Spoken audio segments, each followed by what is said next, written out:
11 अगस्त 2020 हरियाणा के भिवानी जिले के सिंघणी गांव की 19 साल की मनीषा, जो एक प्ले स्कूल टीचर थी, अपने सपनों के साथ घर से निकली। वो नर्सिंग कॉलेज में एडमिशन की जानकारी लेने जा रही थी। उसे क्या पता, ये उसका आखिरी सफर होगा। दिन ढलता गया, लेकिन मनीषा घर नहीं लौटी। मोबाइल बार बार बजता रहा, पर किसी ने फोन नहीं उठाया। परिवार की बेचैनी अब डर में बदल चुकी थी। परिवार पुलिस थाने पहुंचा, मदद की गुहार लगाई, लेकिन उनका इल्जाम है कि शिकायत को गंभीरता से नहीं लिया गया। समय बीतता रहा और उम्मीद टूटती रही। 13 अगस्त को गांव के खेतों में एक लाश मिली। चुप्पी छा गई। जब सबने देखा, वो मनीषा थी, गला रेता हुआ, और पूरा गांव सन्नाटे में डूब गया। गम अब गुस्से में बदल चुका था। गांव वालों ने सड़क जाम कर दी और अंतिम संस्कार करने से इनकार कर दिया। उनकी एक ही मांग थी, इंसाफ। लेकिन सच और उलझ गया।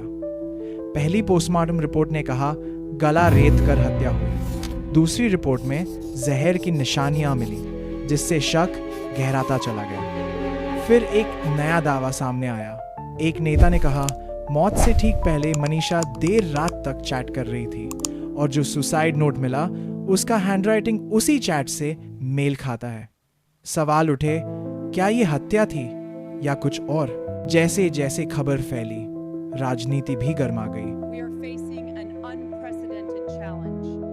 कोई सख्त सजा की मांग कर रहा था, कोई पुलिस की लापरवाही बता रहा था, और कोई कह रहा था सच्चाई अभी सामने आनी बाकी है। लोगों के बढ़ते गुस्से और विरोध प्रदर्शन के बाद मुख्यमंत्री ने केस को सीबीआई को सौंप दिया।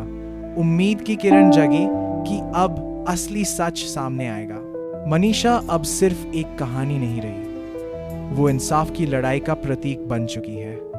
क्या सच सामने आएगा? क्या उसे इंसाफ मिलेगा? जवाब अभी आने बाकी हैं, लेकिन उसकी याद सबके दिलों में जिंदा है। बात 21 अगस्त 2025 को सुबह 8 बजे मनीषा का अंतिम संस्कार हुआ। उसका छोटा भाई ही चिता को मुखाग्नि देने वाला था, और पूरा सिंघानी गांव रो पड़ा। इंटरनेट सेवा अब फिर शुरू हो गई है। The times of India, now Bharat times. सरकार ने परिवार की मांग और जनता के दबाव के चलते केस को सीबीआई को सौंप दिया। साथ ही 2 पहले पोस्टमार्टम के बाद एक तीसरी जांच AIIMS दिल्ली में कराई गई, ताकि मौत की वजह और सबूतों की गहराई से जांच हो सके। रिपोर्ट का इंतजार अभी जारी है। द टाइम्स ऑफ इंडिया, मुख्यमंत्री नायब सैनी का कहना है कि ये कदम पारदर्शिता और निष्पक्ष जांच का प्रमाण है। उन्होंने विपक्ष पर राजनीति करने का आरोप भी लगाया। द टाइम्स ऑफ इंडिया, अब सबकी निगाहें सीबीआई की रिपोर्ट पर टिकी हैं। क्या यह हत्या या आत्महत्या का मामला है? जवाब अब आने बाकी है। तो ये थी मनीषा केस से जुड़ी अब तक की सभी अपडेट्स।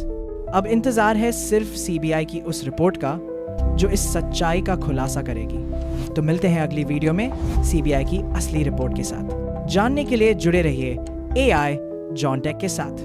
वीडियो को लाइक करें, चैनल को सब्सक्राइब करें, और बेल आइकन पर क्लिक करें, ताकि मनीषा से जुड़ी हर खबर आप तक सबसे पहले पहुंचे।